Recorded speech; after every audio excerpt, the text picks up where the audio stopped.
The audacity of the United Nations Secretary General to express his deep concern about xenophobic attacks in KZN is baffling, to say the least.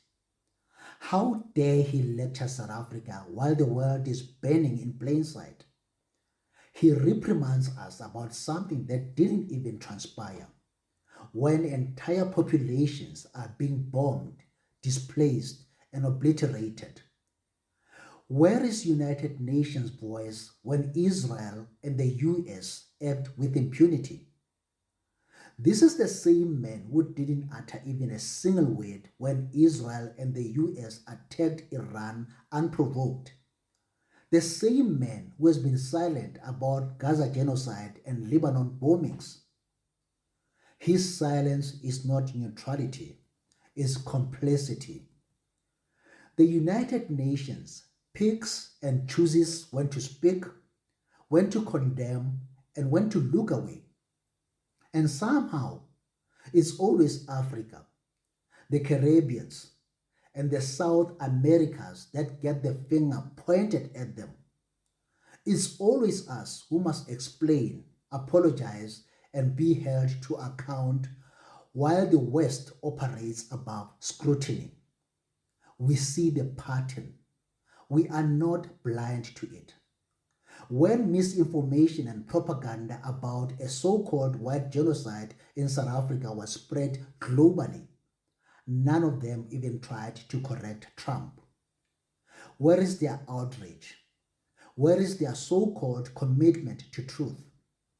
Instead, they issue statements that fit a narrative, one that paints South Africans as inherently violent, as reckless, as needing discipline from so called moral guardians of the world.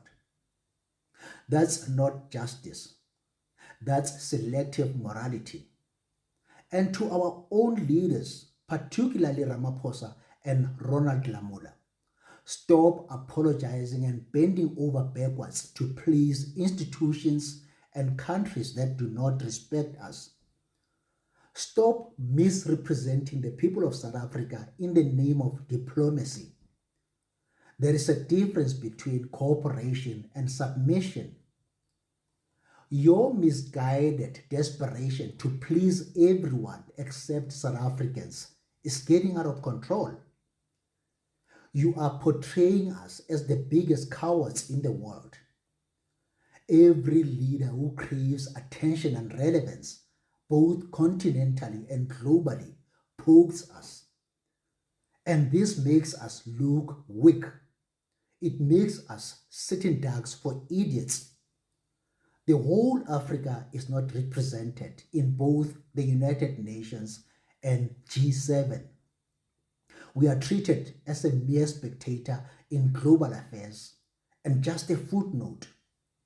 Imperative decisions that shape Africa's future are made without us, vetoed against us, and imposed on us. Enough of this bullshit. We will not be lectured while others are shielded. We will not be silenced while others are amplified. And we will not apologize for demanding the same standard of accountability that the UN claims to uphold. If the UN truly stands for justice, then they must apply it equally or stop pretending that they do.